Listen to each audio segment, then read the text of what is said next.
Hello பிரைஸ்லாட், எப்படி இருக்கீங்க? இந்த நாட்களில கர்த்தருக்கு நன்றி சொல்லுகிற காலகட்டத்தில் நம்ம இருக்கிறோம். இந்த வருடம் முழுவதும் நம்மை கண்ணின் கருவிழி போல பாதுகாத்தாரே, அவருக்கு நன்றி சொல்ல வேண்டாமா? வேதத்தில் யார் யார் ஆண்டவருக்கு நன்றி சொன்னாங்க, எப்படியெல்லாம் நன்றி சொன்னாங்க என்கிற தலைப்பின் அடிப்படையில் காரியங்களை பார்த்து கொண்டு இருக்கிறோம்.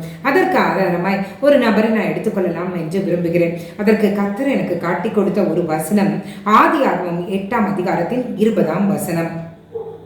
அப்பொழுது நோவா கர்த்தருக்கு ஒரு பலிபீடம் கட்டி சுத்தமான சகல மிருகங்களிலும் சுத்தமான சகல பறவைகளிலும் சிலவற்றை தெரிந்து கொண்டு அவைகளை பலிபீடத்தின் மேல் தகன பலிகளாய் பலியிட்டான். யோசித்து பாருங்கள், நோவா எதற்காக பலிபீடம் கட்டினான்? நோவா எதற்காக பலிகளை செலுத்தினான்? யோசிச்சு பாருங்க. தன்னை பெரிய ஆழி, பெரிய மழை, பெரிய காரியம் நடக்கும்போது, இந்த உலகத்துல அத்தனை ஜீவ ஜந்துகள், அத்தனை காரியங்கள் அழியும் போது தன்னையும் தன்னுடைய குடும்பத்தையும் மட்டும் நினைத்து தன்னுடைய அந்த 8 பேர் பேழையிலே வசித்த அந்த 8 பேரையும் சுகத்தோடு பலத்தோடு அதே பூமியிலே இறக்கி விட்டாரே, அதே பூமியிலே வாழ வழி செய்தாரே, அவருக்கு நன்றி செலுத்த வேண்டும் என்று அவன் நினைத்து ஒரு பலிபீடத்தை அவன் கட்டுகிறான். அந்த பலிபீடத்தை கட்டினது மட்டுமல்ல, அந்த பலிபீடத்தின் மேலே எவைகளை பலி செலுத்த வேண்டும் என்று அவன் நியமிக்கிறான், யோசிக்கிறான். அவன் யோசிக்கும் போது ஏதோ ரேண்டமா செலக்ட் பண்ணல, மிருகத்துல இருந்து ரேண்டமா பறவையில இருந்து செலக்ட் பண்ணல. அங்க வசனம் அழகா போட்டிருக்கு, சுத்தமான சகல மிருகங்களிலும் சுத்தமான சகல பறவைகளிலும் சிலவற்றை தெரிந்து கொண்டு. அதுல கூட சுத்தமானதை சூஸ் பண்றாரு. ரெண்டாவது அதுல தி பெஸ்ட அவர் செலக்ட் பண்றாரு. சிலவற்றை அவற்றில பெஸ்ட அவர் செலக்ட் பண்ணி அவர் என்ன பண்றார்? தகன பலியாய் அந்த பலிபீடத்தின் மேலே அவர் தகனிக்கிறார். அடுத்த வசனத்தை வாசிங்க. சுகந்த வாசனையை கர்த்தர் முகந்தார். அப்பொழுது கர்த்தர், இனி நான் மனுஷன் நிமித்தம் பூமியை சபிப்பதில்லை. மனுஷனுடைய இருதயத்தின் நினைவுகள் அவன் சிறுவயது தொடங்கி பொல்லாததா இருக்கிறது. நான் இப்பொழுது செய்தது போல இனி சகல ஜீவனையும் சங்கரிப்பது இல்லை என்று ஆண்டவர் ஒரு உடன்படிக்கை ஏற்படுத்துகிறார். பாருங்க, அவன் செய்த நன்றியானது எப்படிப்பட்ட ஒரு மாற்றத்தை கர்த்தருடைய இருதயத்தில் கொடுத்தது பாருங்க. இனிமே நான் ஜனங்களை இப்படி அழிக்க மாட்டேன். ஒரு வானவில்லை உருவாக்குகிறார் உடன்படிக்கைக்கு அர்த்தமாய். பாருங்களேன், ஒரு வில்லை உருவாக்குகிறார். அடுத்து வருகிற காரியங்களில் நீங்க பாத்தீங்கன்னா உங்களுக்கு தெரியும். இனிமே மழையினால நான் அழிக்க மாட்டேன்னு சொல்லிட்டு ஆண்டவர் அங்கே அவனுக்கு ஒரு உடன்படிக்கையை பண்ணுகிறார். மனுஷனோடு உடன்படிக்கை. பாருங்களேன், நம்மளை உருவாக்கின கடவுள் நமக்காக ஒரு ஸ்டெப் இறங்கி வராது. எதனால இறங்கி வந்தாரு? அவன் செலுத்தின பலிகளினால, அவன் உணர்ந்து செலுத்தின பலிகளினால, இந்த பெஸ்ட் அவன் கொடுத்ததுனால கர்த்தர் இறங்கி வந்து முகர்ந்தார்.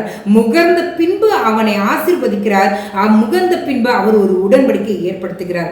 இன்றைக்கு நான் சொல்றேனே, நன்றி என்கிற பலியை நீங்க உண்மையாய் செலுத்துவீர்கள் ஆனால், தி பெஸ்டா உங்களுடைய நன்றி பலியை செலுத்தும் போது கர்த்தர் உங்களுக்காக எனக்காக ஒரு ஸ்டெப் இறங்கி வந்து நமக்காகவும் நம்மளுடைய குடும்பத்திற்காகவும் கர்த்தர் உடன்படிக்கை செய்ய அவர் வல்லவராயிருக்கிறார்.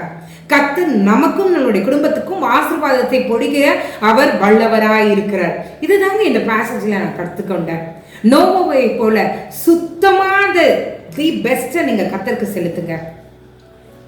அது கர்த்தருடைய இருதயத்தை மாற்றுகிறதா இருக்கும். ஒருவேளை கர்த்தருடைய கோபம் நம்ம குடும்பத்தின் மேலும் நம்மளுடைய பிள்ளைகளுடைய செயல்களினால, நம்மளுடைய செயல்களினால ஆண்டவருடைய கோபம் அதிகமா இருந்ததுன்னா, நான் உண்மையிலே சொல்றேனே, நன்றி பலியை செலுத்துங்க. நீங்க செலுத்த வேண்டிய பலியை செலுத்தும் போது நிச்சயமாகவே, அதிக நிச்சயமாகவே கர்த்தர் இறங்கி வந்து என்ன பண்ணுவாரா? அதை ஆண்டவர் முகர்ந்து நம்மோடு அவர் உடன்படிக்கை செய்ய அவர் வல்லவராயிருக்கிறார். அந்த நல்ல தேவனை நம்ம விசுவாசிப்போம், அவருக்கு நன்றி சொல்வோம். கர்த்தர் பெரிய காரியங்களை நம்ம வாழ்க்கையில் செய்வாராக. ஜெபிக்கலாமா? எங்களை நேசிக்கிற நல்ல பரமபிதாவே, நோவா ஆண்டவரே தன்னுடைய நன்றியை ஆண்டவரே பலியின் மூலமாக அவன் செலுத்தினான். அதை நீர் முகந்தீர், இறங்கினீர், மனுபுத்திரரோடு உடன்படிக்கை பண்ணினீர். அது போல ஆண்டவரே, நாங்கள் ஏறெடுக்கிற இந்த நன்றி பலியையும் நீர் அங்கீகரித்துக் கொள்ளுங்க ஆண்டவரே. நாங்கள் நன்றி சொல்லுகிறோம், எங்களுடைய இருதயத்தின் ஆழத்திலிருந்து நன்றி சொல்லுகிறோம். ஒரு விசையாய் இம்மை பொழுது ஆண்டவரே உங்களுடைய கோபத்தை நீங்க தள்ளி வச்சிருங்க ஆண்டவரே. தயவாய் மன்னிச்சுட்டு ஆண்டவரே எங்க குடும்பத்தை ஆசீர்வதிங்க. எங்க குடும்பத்தை நீங்க நினைவு கூறுங்க ஆண்டவரே. நாங்கள் ஏறெடுக்கிற பலியை ஆண்டவரே முகந்து பாருங்க ஆண்டவரே. நீ தயவாய் இறங்கி பெரிய காரியங்களை எங்களுடைய வாழ்க்கையில செய்யுங்க. என்னென்ன காரியங்கள் சரியில்லையோ அதை சரி பண்றது ஆண்டவரே நாங்கள் ஏறெடுக்கிற பலிகள் தானே ஆண்டவரே.